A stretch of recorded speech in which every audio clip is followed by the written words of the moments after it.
अखिल भूमंडलीय सर्व शिरोमणि मुनि समाज के संस्थापक आदि मुनीश्वर योगेश्वर सद्गुरुदेव शिव मुनि महाराज की जय। उपस्थित मुनि वृंद, साधु सज्जन वृंद, संत वृंद, साधक वृंद, आध्यात्म ज्ञान के जिज्ञासुओं और प्रेमियों, सभी श्रोता वृंद, आप सभी को मेरा कोटिशः नमन, सप्रेम जय जीव। तो आध्यात्मिक चर्चा चल रही है और हम लोग सद्गुरुदेव शिव मुनि महाराज रचित ग्रंथ वेदांत सिद्धांत द्वितीय भाग के अंतर्गत अध्याय 17 पर विचार करेंगे। अध्याय 16 पूरा हो गया है ना। उसमें हम लोगों ने जो पढ़ा था उसको याद दिलाने के लिए पढ़ देते हैं ना। प्रश्न, अच्छा यदि ऐसा है तो जल को नीचे ही की ओर जाना चाहिए, पर जल का भाप ऊपर क्यों जाता है? उत्तर, जिन जल परमाणुओं के मध्य में आकाश अथवा पोल के परमाणु अधिक हो जाते हैं उसी को भाप कहते हैं। उनमें आकाश विशेष होने के कारण आकाश उन्हें अपनी ओर खींच लेता है। कारण कि ऐसे जल परमाणु जिनमें आकाश के अंश अधिक हों आकाश ही में होते हैं। यहाँ तक पूरा हुआ अध्याय 16। अभी हम लोग अध्याय 17 पर चर्चा करेंगे। सद्गुरुदेव शिव मुनि महाराज शीर्षक दिए हैं महेश्वर का तत्व। महेश्वर माने मही का ईश्वर है ना। इस सकल सृष्टि के ईश्वर है ना, उसी पर चर्चा होगी। इस अध्याय में ईश्वरों के मध्य जो महेश्वर हैं या देवों के मध्य जो महादेव हैं, जो इन ईश्वरों में मुख्य हैं, उनके तत्वों का वर्णन किया जाएगा। साफ साफ गुरुदेव बतला रहे हैं कि इस अध्याय में ईश्वरों के मध्य, ईश्वरों के बीच मतलब जो ईश्वरों में श्रेष्ठ महेश्वर हैं, या देवों के मध्य, देवों के बीच जो सर्वश्रेष्ठ देव हैं महादेव है ना, जो इन ईश्वरों में मुख्य हैं, उनके तत्व का वर्णन किया जाएगा। यह लेख जो 2 अध्यायों में है ना, यानी अध्याय 16 और 17 एक साथ इसी को बता रहे हैं ना।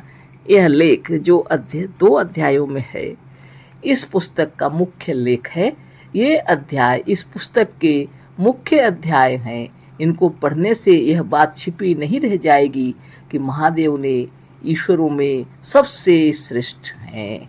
महादेव ईश्वरों में सर्वश्रेष्ठ है ना।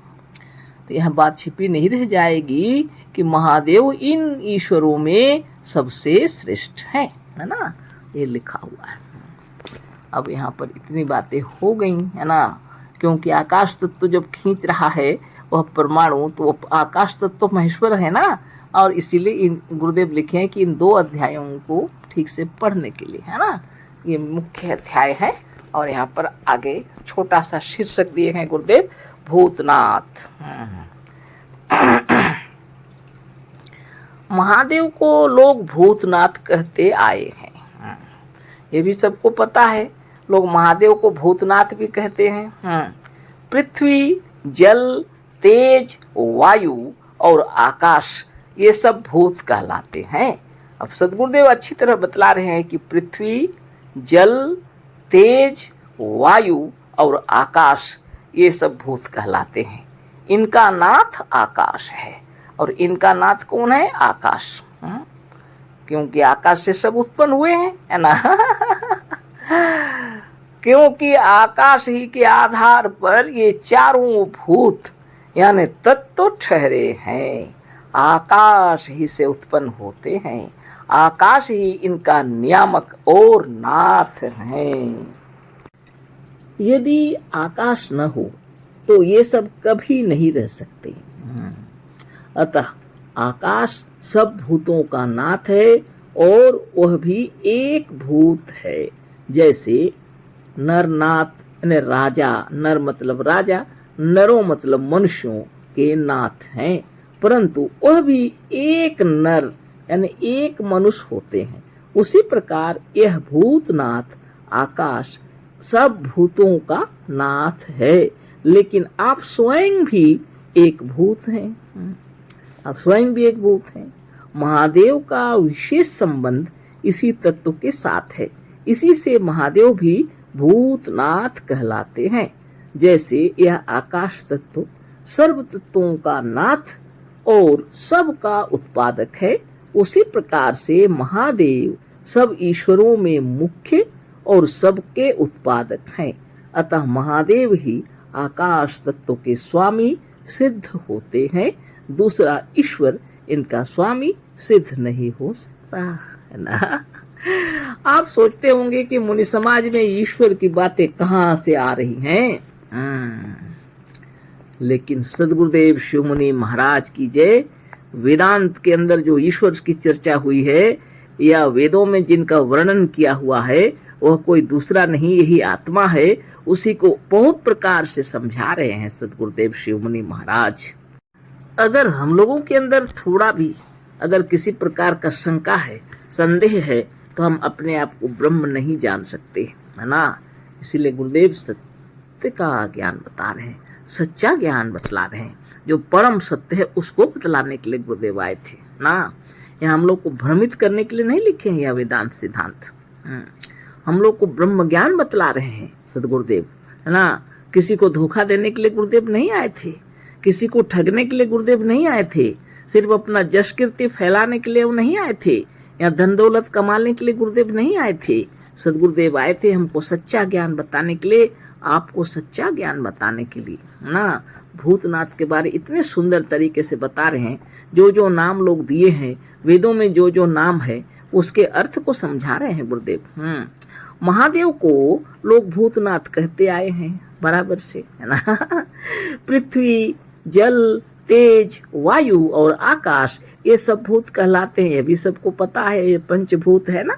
आकाश, अग्नि, जल, वायु और मिट्टी हम जिसको बोलते हैं, इसी को गुरुदेव पृथ्वी, जल, तेज, वायु और आकाश बोल रहे हैं।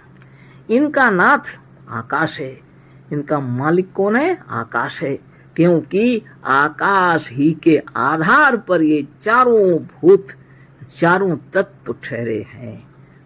आकाश के अंदर कौन कौन रहते हैं आप विचार कर लीजिए। पृथ्वी, जल, तेज, वायु, ये चारों, है ना। चारों तत्व आकाश के कारण ही ठहरे हुए हैं, आकाश से ही उत्पन्न होते हैं, आकाश ही इनका नियामक और नाथ है। आकाश ही इनका नियामक और नाथ है। यदि आकाश न हो तो ये सब कभी नहीं रह सकते, यदि आकाश ना हो तो ये सब कभी नहीं रह सकते, है ना। इस जगह नहीं लिखे हैं, लेकिन गुरुदेव की और भी किताब में आप पढ़िएगा। चिदाकाश में जब स्फुरन हुआ, है ना, वैज्ञानिक लोग तो कहते हैं कि माने हुआ था विस्फोट, लेकिन कहाँ हुआ था ये किसी को पता नहीं। अखिल विश्व ब्रह्मांड में ये चर्चा चल रही है कि विस्फोट हुआ था। लेकिन कहाँ हुआ था विस्फोट? चिदाकाश में विस्फोट हुआ था, चित्त रूपी आकाश के अंदर। अंतर आत्मा के भीतर चित्त है, चेतना। इसी चेतना में विस्फोट हुआ था, कहीं जड़ पदार्थों में नहीं, लेकिन इसी चेतना का इतना तेज प्रभाव पड़ा कि सूक्ष्म आकाश में, चिदाकाश में, चित्त के अंदर में विस्फोट हुआ और अखिल विश्व ब्रह्मांड निर्मित हो गया है। पूरा अखिल विश्व ब्रह्मांड निर्मित हो गया है। आकाश, अग्नि, जल, वायु, मिट्टी सब लहरा रहे हैं, आप देख रहे हैं ना।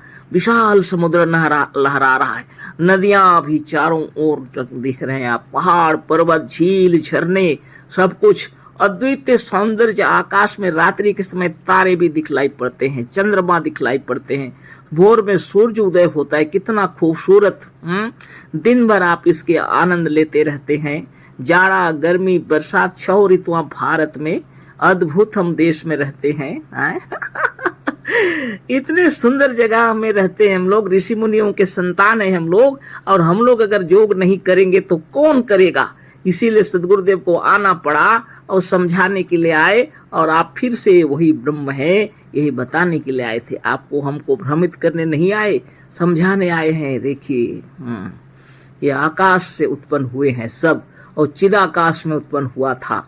जैसी चिदाकाश में ये विस्फोट हुआ और शरीर धारण करके हम लोग आ गए। यही बात है यहाँ पर। आत्मा जिसको चिदाकाश बोला जाता है, आत्मनः आकाश है संभूतः, आकाशाद वायु, वायुर अग्नि, अग्निराप, अद्भ्याम पृथ्वी, है ना। सदगुरुदेव शिव मुनि महाराज की जय। आकाश ही इनका नियामक और नाथ है। यदि आकाश न हो तो ये सब कभी नहीं रह सकते। अतः आकाश सब भूतों का नाथ है और वह भी एक भूत है। आकाश भी एक भूत है। ये चार भूतों के मालिक और स्वयं भी आकाश भी एक भूत, वो सबके मालिक है। जैसे नरनाथ अगर आप कहेंगे तो राजा ब्रैकेट में लिखे हैं, नरनाथ माने एक राजा, और नरों माने मनुष्यों होता है कि नाथ, परंतु वह भी एक नर यानी मनुष्य होते हैं। जो राजा होते हैं नरनाथ आप कहेंगे तो मनुष्यों का राजा, लेकिन वो जो राजा है वह भी तो मनुष्य ही है, गुरुदेव का कहना है।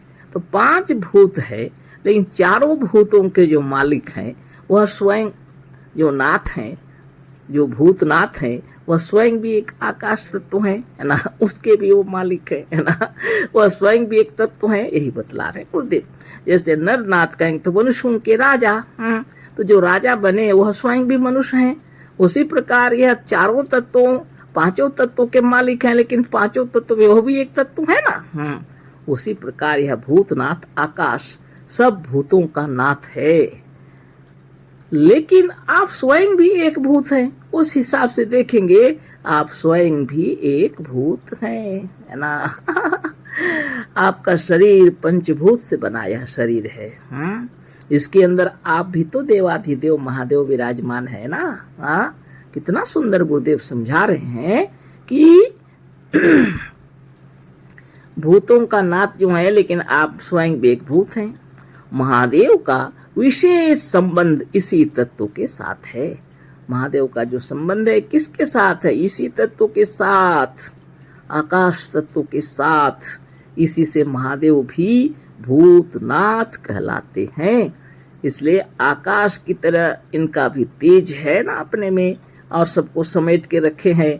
इसलिए महादेव भी भूतनाथ कहलाते हैं। जैसे यह आकाश तत्व सर्व तत्वों का नाथ है, जैसे आकाश तत्व सर्व तत्वों का मालिक यानी नाथ है और सबका उत्पादक, सब उत्पन्न करने वाला है, उसी प्रकार से महादेव सब ईश्वरों में मुख्य और सबके उत्पादक हैं। उसी प्रकार ये महादेव भी सब ईश्वरों में श्रेष्ठ हैं और सब ईश्वरों को उत्पन्न करने वाले हैं। अतः महादेव ही आकाश तत्व के स्वामी सिद्ध होते हैं। इस प्रकार गुरुदेव सिद्ध कर रहे हैं कि आकाश तत्व के स्वामी महादेव ही सिद्ध होते हैं। दूसरा ईश्वर इनका स्वामी सिद्ध नहीं हो सकता। दूसरा कोई ईश्वर भी आकाश का स्वामी सिद्ध नहीं हो सकता। चारों के पांचों के जो मालिक हैं वह स्वयं महादेव हैं, वह स्वयं भी एक तत्व है ना। और गुरुदेव कह रहे हैं आप भी एक भूत हैं। अब इस पर कर फिर चर्चा होगी, समय हो गया है ना। खूब विचार कर लीजिए। आपको गुरुदेव बताने आए हैं कि आप जिसको ढूंढ रहे हैं वह बाहर नहीं भीतर स्वयं आपके अंदर विराजमान है। वह कोई दूसरा नहीं, स्वयं आप ही आप हैं, है ना। सदगुरुदेव शिव मुनि महाराज की जय। सप्रेम जय जीव। अशेष धन्यवाद। कोटि से नमन।